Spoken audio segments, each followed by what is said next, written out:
The words hung in the air between them like a bridge. Neither was ready to cross. Yet Eugene Lee found himself leaning forward anyway, his eyes searching Brian Jackson's face for something he couldn't name. "I miss when we used to talk forever," Eugene had said, his voice barely above a whisper. And now the space between them on the worn leather couch felt both infinite and non-existent. Brian's breath caught as Eugene's hand moved almost unconsciously toward his face, fingers hovering just inches from his cheek, close enough that Brian could feel the warmth radiating from his skin. The confession had shattered something fundamental in the room, like a carefully constructed wall finally crumbling under the weight of years of unspoken truth. Eugene's eyes, those deep brown eyes that Brian had memorized without meaning to, held a vulnerability that made Brian's chest tighten with recognition. This was the moment everything would change. The precipice they'd been dancing around for months, without either of them willing to acknowledge it existed. Brian's heart hammered against his ribs as Eugene's thumb traced the air near his jawline. Not quite touching, but close enough that every nerve ending in Brian's body seemed to come alive with anticipation. The question in Eugene's eyes was clear, even if neither of them had the courage to voice it yet. Can we cross this line? Can we risk everything we have for everything we might become? The apartment around them faded into background noise. The half-empty wine glasses on the coffee table forgotten, the movie they'd pretended to watch still playing silently on the television screen. Nothing existed except this moment, this breath of space between friendship and something infinitely more terrifying and beautiful. Before we see how this ends, tell us where you're watching from and hype this video in the comments. Because what brought them to this moment, this perfect storm of longing and possibility, started 3 months earlier with a conversation that seemed innocent enough at the time. Brian had been dating Nathan Chavez for almost a year when the cracks began to show. Not dramatic fissures that announced themselves with arguments or betrayals, but hairline fractures that appeared gradually, like stress marks on glass that's been carrying too much weight for too long. Nathan was everything that looked good on paper. Successful, charming, conventionally handsome in a way that made other people nod approvingly when Brian introduced him at parties. But something essential was missing, something Brian couldn't articulate even to himself. Eugene had been Brian's closest friend since college, the person who knew him better than anyone else in the world, which made it particularly cruel that Brian couldn't explain to Eugene why his relationship felt like wearing clothes that were almost the right size but not quite. They would sit in Eugene's kitchen after Brian's dates with Nathan, Eugene making coffee while Brian tried to put words to the growing sense of disconnection he felt. "Quote count," Brian would say, accepting the steaming mug Eugene offered him, their fingers brushing briefly in the exchange. "Quote taquam." Eugene would settle across from him at the small wooden table, his own coffee forgotten, as he listened with the kind of attention that made Brian feel seen in a way that was both comforting and unsettling. Quote 3. Eugene would prompt gently because he always heard the unspoken hesitation in Brian's voice. "But I spent the whole dinner thinking about other things," Brian admitted during one of these conversations, running his hands through his hair in frustration. "About the book I'm reading, about whether I remembered to water my plants, about anything except him. That's not normal, is it? When you're with someone you're supposed to love, you shouldn't be mentally planning your grocery list." Eugene's expression grew thoughtful, the way it always did when he was choosing his words carefully. Quote 6.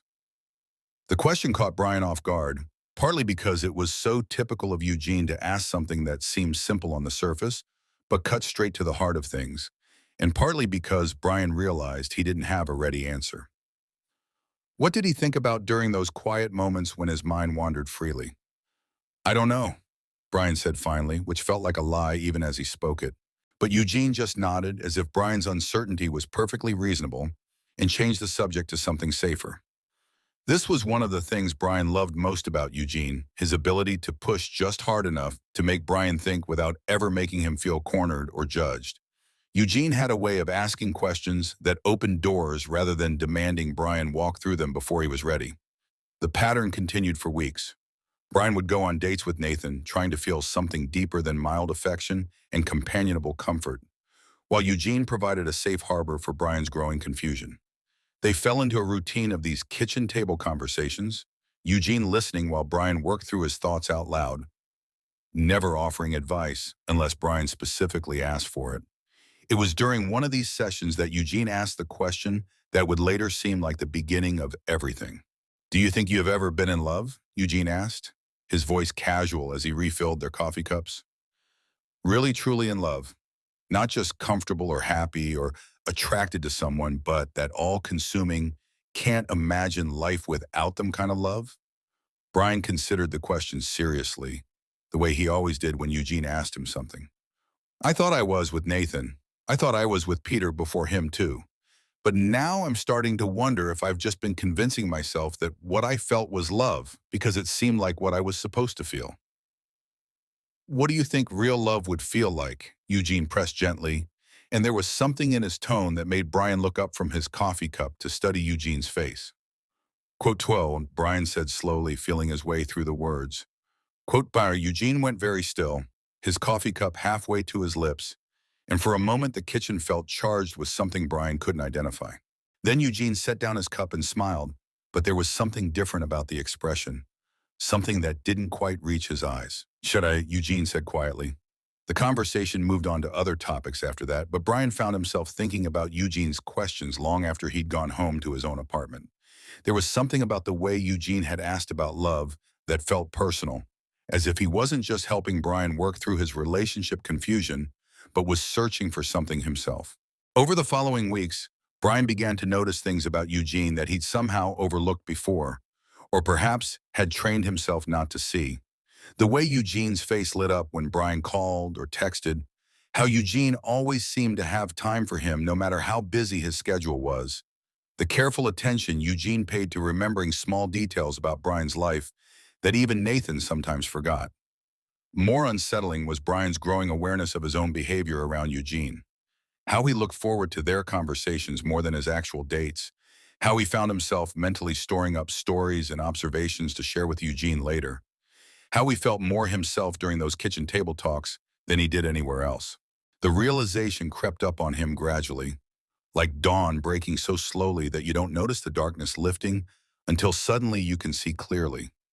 Brian was in love with Eugene, had been for months, maybe years, without allowing himself to acknowledge it consciously. The recognition hit him one evening while he was getting ready for another date with Nathan, standing in front of his bathroom mirror and realizing that he was thinking about what Eugene would think of his outfit rather than whether Nathan would like it. The discovery should have been liberating, finally understanding why his relationships with men had always felt like performances he was giving rather than experiences he was living. Instead, it terrified him. Eugene was his best friend, the most important person in his life, and Brian had no idea how Eugene felt about him beyond friendship. Even worse, Brian wasn't sure Eugene was attracted to men at all. They'd never discussed Eugene's dating life in any detail, and Brian had always assumed Eugene was straight simply because he'd never heard otherwise. The fear of losing Eugene's friendship kept Brian silent for weeks. He continued dating Nathan while wrestling with his newfound self-awareness, trying to figure out how to navigate this new understanding of himself without destroying the most meaningful relationship in his life. The internal conflict was exhausting, leaving him feeling split between the person he'd thought he was and the person he was discovering himself to be. It was Nathan who finally forced the issue, though not in the way Brian had expected. Nathan said during dinner at their usual restaurant, his tone gentle but firm. Quote 16. Brian felt a rush of guilt mixed with relief. Quote 17. Quote and 18. Nathan assured him, reaching across the table to squeeze Brian's hand briefly. But I think you need to figure out what you really want before you can be fair to anyone you're dating, including yourself. The conversation was amicable, even kind, but it left Brian feeling unmoored in a way that surprised him. Not because he was heartbroken over losing Nathan, but because he no longer had the safety net of a relationship to hide behind. Now he had to face his feelings about Eugene directly, without the buffer of trying to make things work with someone else. Eugene noticed the change immediately, the way he always seemed to notice everything about Brian. "You seem different," Eugene observed the next time Brian came over, settling into his usual spot at the kitchen table while Eugene moved around, making coffee with the easy familiarity of someone who'd performed this ritual countless times. Quote 21, quote 22, Brian said, watching Eugene's hands as he measured coffee grounds into the filter. There was something soothing about watching Eugene perform these small domestic tasks, a sense of rightness that Brian was finally allowing himself to acknowledge. Eugene paused in his coffee preparation, turning to face Brian fully. "I'm sorry, are you okay? Do you want to talk about what happened?" "Actually, I think I'm more than okay, son," Brian admitted, surprising himself with his honesty. "It was the right thing to do. We both knew it wasn't working, even if it took us a while to say it out loud. Sometimes the kindest thing you can do is admit when something isn't right, even if it would be easier to keep pretending," Eugene said. And there was something in his voice that made Brian wonder if Eugene was talking about more than just Brian's relationship with Nathan. They settled into their usual positions with their coffee, but the conversation felt different somehow, charged with undercurrents that Brian was finally allowing himself to notice. Eugene seemed more attentive than usual, if that was possible, his dark eyes studying Brian's face as if he was trying to read something written there in a language he was just learning to understand. "Can I ask you something?" Brian said, setting down his coffee cup and gathering his courage.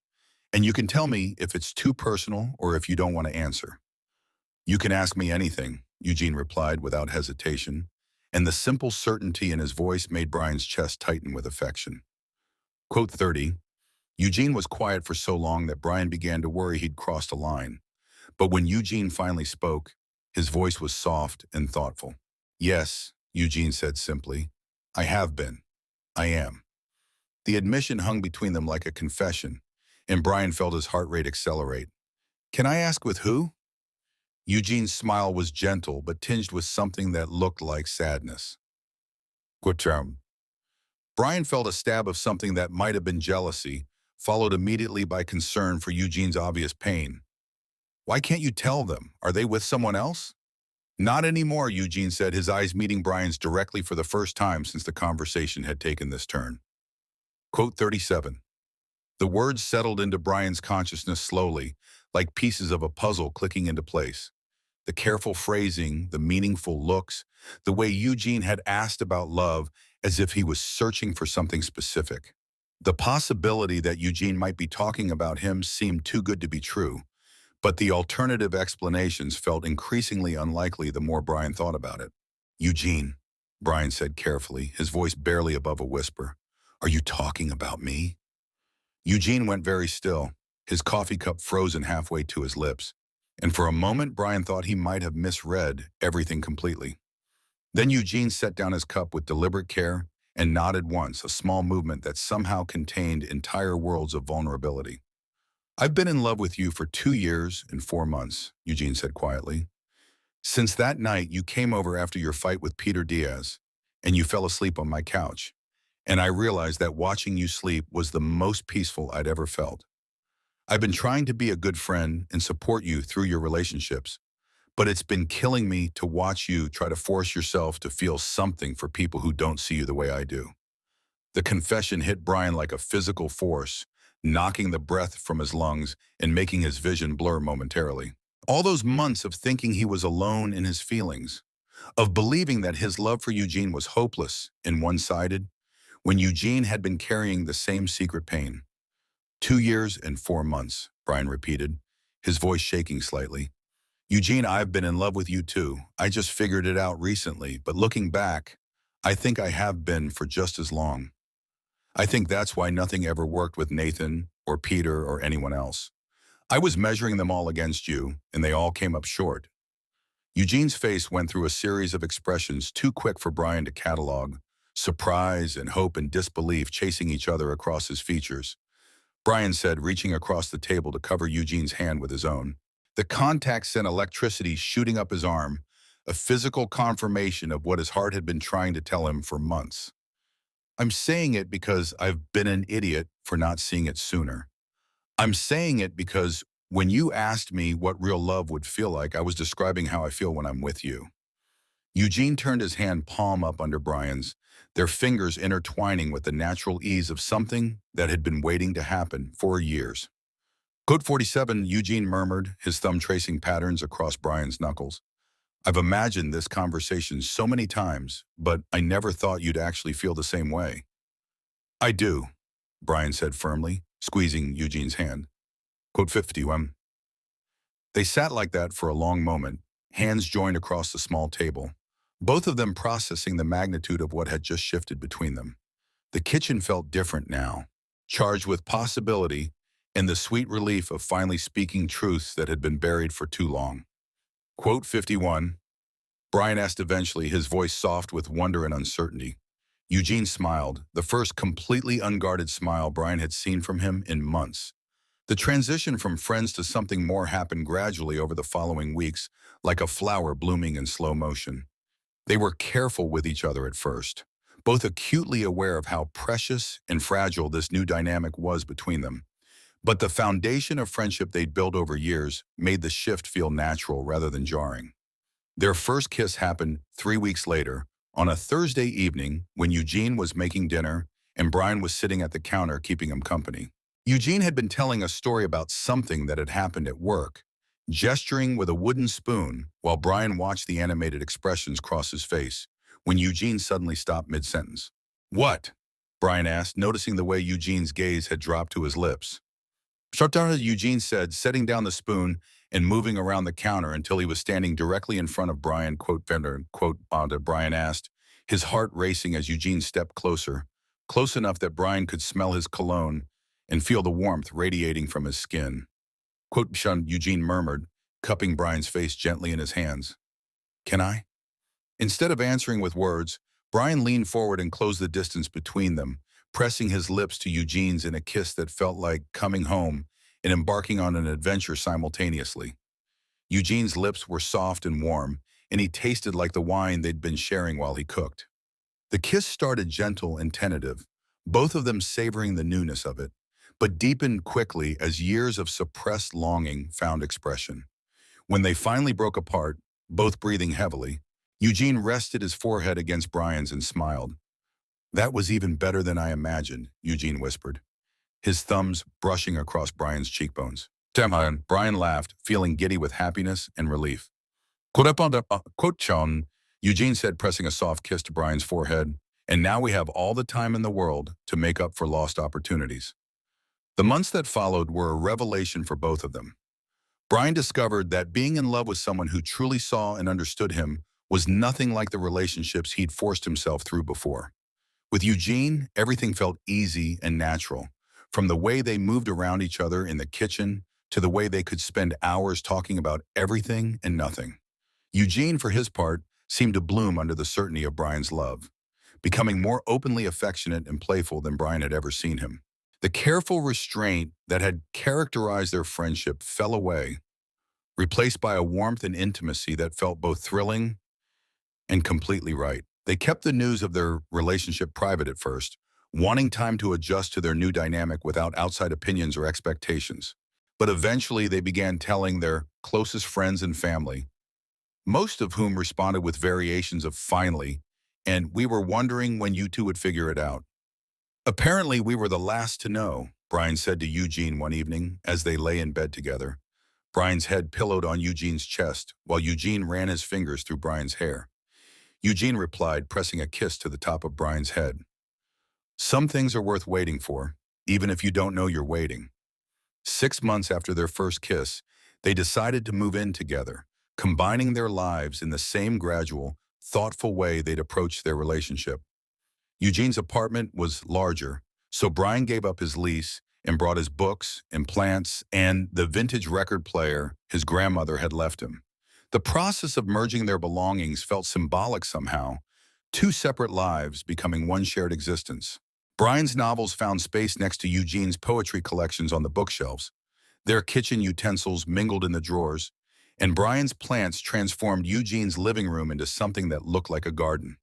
"It's perfect," Brian said on moving day, standing in their bedroom doorway and watching Eugene hang Brian's favorite painting on the wall next to his own artwork. Quote 70. Eugene turned to smile at him, that same unguarded expression that had become Brian's favorite sight in the world. "That's because it is home. We're home." The first year of their relationship passed in a blur of domestic happiness and deepening intimacy. They developed routines and traditions, learned each other's habits and preferences, weathered their first disagreements with the kind of communication skills that came from years of friendship. Brian had never imagined that love could feel so stable and secure while still being exciting and passionate. Eugene proposed on a Tuesday morning in February, not with grand gestures or elaborate plans, but in their kitchen while they were making coffee together. The same ritual that had seen them through friendship and into love. Quote 72, Eugene said, his voice casual as he measured coffee grounds, but Brian could hear the underlying nervousness. Quote 73, Brian asked, settling into his usual spot at the table and watching Eugene's familiar movements with the contentment that had become his default state. Eugene turned to face him, holding a small velvet box instead of a coffee cup, and Brian's heart stopped for a moment before launching into double time. Quote 74, Eugene said, moving to kneel beside Brian's chair, but I can't imagine spending my life with anyone else. You're my best friend and the love of my life, and I want to make it official if you'll have me. Brian Jackson, will you marry me? The ring was simple and elegant, a white gold band with a single diamond that caught the morning light streaming through the kitchen window. But what made Brian's eyes fill with tears wasn't the ring itself, but the way Eugene's hands shook slightly as he held the box, the vulnerability in his voice as he asked the question. Code 76, Brian said without hesitation, reaching out to cup Eugene's face in his hands. Yes, absolutely yes. I can't imagine my life without you either. Eugene's smile was radiant as he slipped the ring onto Brian's finger, a perfect fit that felt like a sign that this was exactly what was meant to happen. They kissed there in their kitchen, surrounded by the ordinary magic of their shared life, and Brian thought about how sometimes the most beautiful love stories were the ones that grew slowly from friendship, taking root so gradually that you didn't realize how deeply they'd grown until they were strong enough to weather anything. The wedding planning process revealed new depths to their partnership, the way they could navigate decisions and compromises with the same thoughtful communication that had characterized their friendship. They chose a small ceremony in Eugene's parents' backyard, surrounded by the people who had watched their relationship develop and cheered them on from the beginning. Brian's sister, Dorothy Robinson, served as his maid of honor, while Eugene's college roommate, Robert Nguyen, stood as his best man. The ceremony was simple and heartfelt, focusing on the promises they were making to each other rather than elaborate decorations or formal traditions. When the officiant pronounced them married and told them they could kiss, Brian felt the same electricity he'd experienced during their first kiss in this same kitchen months earlier, but magnified by the knowledge that this was the beginning of their official life together as husbands. Quote 78, Brian whispered against Eugene's lips, testing out the new title. I love you too, Mr. Lee, Eugene replied, and they both laughed at the slight confusion of sharing the same last name, a problem they decided they were happy to have. The reception was held in the same backyard, with string lights and Eugene's mother's famous lasagna and dancing to the playlist they'd spent weeks perfecting. Brian's favorite moment came during their first dance, when Eugene pulled him close and whispered, quote 80, quote 81, Brian replied, swaying gently to the music and feeling surrounded by the love of their friends and family. Chapter 82, Eugene said softly, quote 83. Brian kissed him then, not caring that they were in front of everyone. Because Eugene was right. This was exactly what home felt like. Their first year of marriage deepened the patterns they'd established during their engagement, but with an added sense of permanence that made even ordinary moments feel significant. Brian loved the way Eugene looked in the morning, with his hair messed up from sleep, loved the sound of Eugene humming while he cooked dinner, loved the way Eugene would reach for his hand automatically while they watched movies together on the couch. Eugene seemed to take equal pleasure in the small intimacies of married life, often commenting on how much he enjoyed having Brian's books scattered around the apartment, or how perfectly Brian's plants had transformed their living space, or how right it felt to wake up next to Brian every morning. I keep expecting to get used to this, Eugene said one evening as they were getting ready for bed, watching Brian brush his teeth in the bathroom mirror. To stop feeling amazed that you're actually my husband and this is actually our life. Do you want to get used to it? Brian asked, rinsing his mouth and turning to lean against the bathroom counter. Never, Eugene said firmly, moving to wrap his arms around Brian's waist. Good hit Quote 89, Brian said, standing on his toes to kiss Eugene's nose. I plan on being pretty amazing for the next 50 or 60 years. Only 50 or 60? Eugene teased, lifting Brian onto the bathroom counter so they were at eye level. Fine, 70 years, Brian conceded, wrapping his legs around Eugene's waist. Quote 93, quote, Eugene said I, kissing him thoroughly. Quote 95, these conversations became a hallmark of their marriage, the way they could shift seamlessly from playful banter to profound declarations of love, often within the same breath. Brian had never experienced a relationship where he felt so completely free to be himself, where every aspect of his personality was not just accepted but celebrated. Their second anniversary found them back in the same kitchen where they'd first confessed their love, drinking coffee and reading the Sunday paper in comfortable silence. Brian looked up from the book review section to find Eugene watching him with that soft expression that still made his heart skip. What? Brian asked, smiling at the familiar sight of Eugene's morning face. Quote 97. Eugene said, reaching across the table to take Brian's hand. When I told you I'd been in love with you for 2 years and 4 months. 4 years and 4 months now, Brian calculated, intertwining their fingers. That's a lot of love. It's going to be a lot more, Eugene said, bringing Brian's hand to his lips to kiss his wedding ring. Quote onum, quote buonum. Brian agreed, feeling the same sense of rightness that had characterized every major moment of their relationship. Quote tomorrow, quote odd, Eugene said, and leaned across the table to kiss him, tasting like coffee and promises, and the kind of love that grew stronger with time rather than fading. As they settled into their third year of marriage, Brian often found himself thinking about the path that had brought them to this point. Not just the obvious milestones like their first conversation about love or their first kiss, but the smaller moments that had built the foundation for everything that came after. The way Eugene had always listened to him with complete attention. The way Eugene had asked questions that helped Brian understand himself better. The way Eugene had been patient while Brian figured out his own heart. Quote 106. Brian asked one evening, as they were cooking dinner together, Eugene chopping vegetables while Brian stirred the sauce. Quote 107. Eugene admitted, pausing in his chopping to consider the question. Quote when it, quote Omona. Brian asked, surprised by the idea. Quote Warrington. Eugene said thoughtfully, quote 11. Brian set down his spoon and moved to wrap his arms around Eugene from behind, pressing a kiss to the back of his neck. Quote quote wire, Eugene said, leaning back against Brian's chest. They help us appreciate what we have instead of taking it for granted. I could never take this for granted, Brian said firmly. I could never take you for granted. I know, Eugene replied, covering Brian's hands with his own, where they rested on his stomach. Quote 118 to quote 119, Brian asked, genuinely puzzled by the concept. Quote 120. Eugene turned in Brian's arms to face him, his expression soft with affection. Do you know how long I waited for someone to say something like that to me? How many relationships I was in where I felt like I had to hide parts of myself to keep the other person interested. You never have to hide anything from me, Brian said, cupping Eugene's face in his hands. Quote 23. Quote 1 Eugene protested, but he was smiling as he said it. Quote 25. Brian said, kissing Eugene's nose. And I love them because they're yours. I love you, Eugene said simply, the words carrying the weight of years of shared experiences and the promise of decades more to come.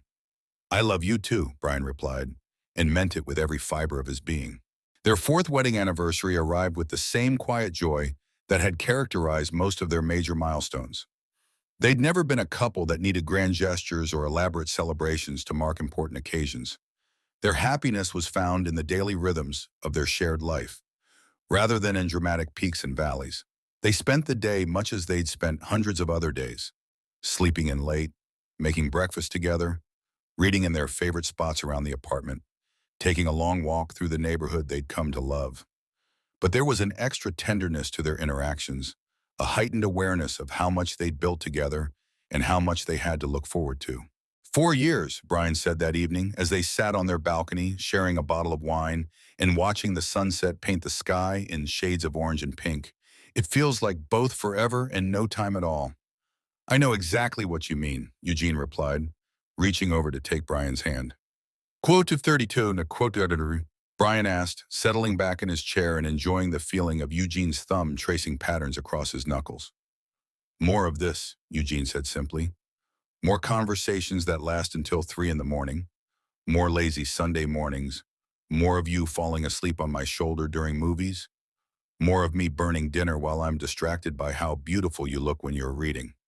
You want more of me burning dinner, Brian teased, because Eugene was actually the better cook between them, though Brian had improved significantly over the years. I want more of everything, Eugene said seriously. More laughter, more quiet moments, more of learning how to love you better as we both keep growing and changing. More of building this life together one day at a time. That sounds perfect, Brian said, and meant it completely. He'd never been someone who needed constant excitement or novelty to be happy. The steady joy of loving Eugene and being loved in return was more than enough adventure for one lifetime. As the sun disappeared below the horizon and the first stars began to appear, they moved inside and got ready for bed with the easy coordination of people who'd learned each other's routines by heart. Brian brushed his teeth while Eugene washed his face. They switched positions so Eugene could brush his teeth while Brian applied moisturizer, and they met in the middle to kiss goodnight before settling into their respective sides of the bed. Quote, Eugene said softly in the darkness, his voice drowsy but content. Yet Barwin, quote, Brian rolled over to face Eugene, though he could barely make out his features in the dim light filtering through their bedroom curtains. Quote 143, quote 144, Eugene murmured, reaching out to find Brian's hand under the covers. I'll always love you. Always, Brian agreed and fell asleep holding Eugene's hand, feeling grateful for every choice that had brought them to this moment, and excited for every choice that lay ahead. The 5th year of their marriage brought unexpected challenges that tested the strength of their foundation in ways they hadn't anticipated. Eugene's father was diagnosed with cancer in the spring, requiring frequent trips to help Eugene's mother navigate treatments and hospital visits. Brian's job became increasingly demanding as his company went through a major restructuring, leaving him exhausted and stressed in ways that affected his ability to be emotionally present. For the first time since they'd been together, they found themselves struggling to maintain their usual level of communication and intimacy. Not because they loved each other any less, but because external pressures were pulling them in different directions and leaving them with less energy for the careful tending their relationship had always received. I feel like we're ships passing in the night, Brian said one evening after they'd spent another dinner eating in relative silence, both of them too tired to maintain their usual conversation. Quote 148, quote 49. Eugene replied raised, and Brian could hear the exhaustion in his voice. Quote 150, quote 150. Brian asked, because this felt like the kind of problem that required active solution, rather than just hoping things would improve on their own. Quote, I'd had 152, Eugene said thoughtfully. Quote 153. They instituted new routines designed to protect their relationship from the chaos of their external circumstances. Sunday mornings became completely sacred. No work calls or family obligations allowed. Just the two of them having coffee and catching up on everything they'd been too busy to share during the week. They started taking evening walks together 3 times a week, using the time to decompress and reconnect without the distractions of their phones or television. Most importantly, they made a commitment to ask for what they needed instead of assuming the other person would automatically know. When Eugene was feeling overwhelmed by his father's illness, he learned to say, quote, 154, quote, instead of withdrawing into himself. When Brian was stressed about work, he learned to say, quote, 155, quote, instead of bringing his frustration home without context. The intentionality required effort, but it also brought them closer in some ways than they had been before. There was something powerful about choosing to prioritize their relationship even when it would have been easier to let it coast, about proving to themselves and each other that their love was strong enough to weather difficult seasons. I think we're better at being married now than we were a year ago, Brian observed one Sunday morning as they sat on their balcony with coffee and the newspaper. Eugene's father's health having stabilized and Brian's work situation having improved significantly. Quote 157. Eugene asked, looking up from the crossword puzzle they were working on together. Quote 158, Brian said. Quote 159, quote Eugene said, reaching over to squeeze Brian's hand, actively choosing to love each other well. That feels like something we could build a whole marriage on. Good thing we have about 65 more years to practice, Brian said, smiling at the familiar reference to their running joke about growing old together. Good thing, Eugene agreed, and returned to the crossword puzzle with a satisfied expression of someone who was exactly where he belonged. By their sixth anniversary, the lessons they'd learned during their difficult fifth year had become integrated into the natural rhythm of their relationship. They developed a deeper appreciation for the ordinary moments of connection and a stronger sense of confidence in their ability to navigate whatever challenges life might present. Brian had been promoted at work, a recognition of his skills that came with more responsibility, but also more flexibility and better work-life balance. Eugene had started teaching photography classes at the community center, something he had always wanted to do but had never made time for until his father's illness reminded him how important it was to pursue meaningful work. I love watching you teach, Brian said one evening after attending one of Eugene's classes as a volunteer assistant. Good second. Eugene replied, cleaning his camera equipment at their kitchen table while Brian made tea. Quote Wadski 7, quote Wayne, Brian said, settling across from Eugene with two steaming mugs. Quote and then, quote when Eugene asked, pausing in his equipment cleaning to give Brian his full attention. Quote 171, quote when Brian said thoughtfully. Quote Warden, quote Guardian, Eugene asked, genuinely curious about Brian's perspective. You're more confident now, Brian said without hesitation, more willing to take up space and express your opinions. When we first got together, you were always so careful to make sure I was comfortable that sometimes I worried you weren't advocating for your own needs. Now you're better at saying what you want and trusting that I want to give it to you. And how have you changed? Eugene asked. I'm more patient, Brian said, considering the question carefully. More willing to sit with uncertainty instead of needing to have everything figured out immediately. I think loving you taught me that some of the best things in life develop slowly, and that rushing toward answers isn't always better than letting things unfold naturally. I love that we can see each other's growth, Eugene said, reaching across the table to take Brian's hand. Quote 181, quote 1, Brian said firmly. Quote 43, quote Warren, Eugene said simply. Quote 45, Brian replied, bringing Eugene's hand to his lips to kiss his wedding ring. Because I have a lot more building in mind. Their seventh anniversary fell on a Tuesday, a perfectly ordinary day that somehow felt extraordinary because they were celebrating it together. They'd learned over the years that the date itself mattered less than their commitment to marking the milestone, to taking time to acknowledge how far they'd come and express gratitude for what they'd built. Quote 187, Eugene said that evening as they sat in their favorite restaurant, the same place they'd gone for their first official date as a couple. Do you remember what we were worried about back then? Everything, Brian laughed, remembering their careful navigation of the transition from friendship to romance. Whether we were making a mistake, whether we'd ruin our friendship, whether we were really compatible as romantic partners, or just thought we were because we loved each other as friends. All of that seems so silly now, Eugene said, smiling at the memory. Though I suppose it made sense to be cautious about something so important. I'm glad we were cautious, and Brian said. I think it helped us build something solid instead of just getting swept away by the excitement of new love. We took the time to really think about what we wanted and how to create it. What do you want now? Eugene asked. The same question he'd asked Brian countless times over the years, always genuinely interested in the answer. Brian said without hesitation. About 197. Quote Manamawan, Eugene had agreed, raising at his wineglass in a toast. Quote Monine, quote to 200, Brian echoed, clinking his glass against Eugene's and meaning every word.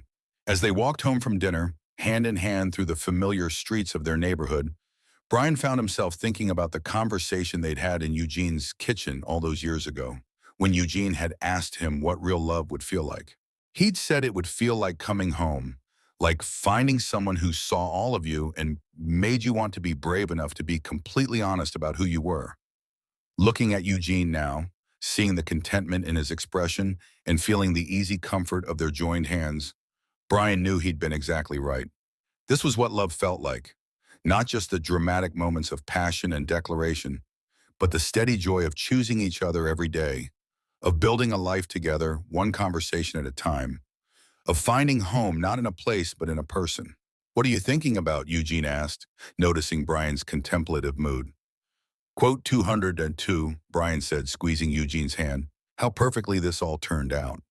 "We did get it right," Eugene agreed, stopping to kiss Brian softly under a streetlight. "We got it exactly right." And as they continued toward home, toward their shared life and their shared future, Brian felt the same sense of rightness that had characterized every major moment of their relationship. This was exactly where he belonged, exactly who he was meant to love, exactly the life he was meant to build. 7 years in, with forever still ahead of them, and he had never been more certain of anything in his life. They were home.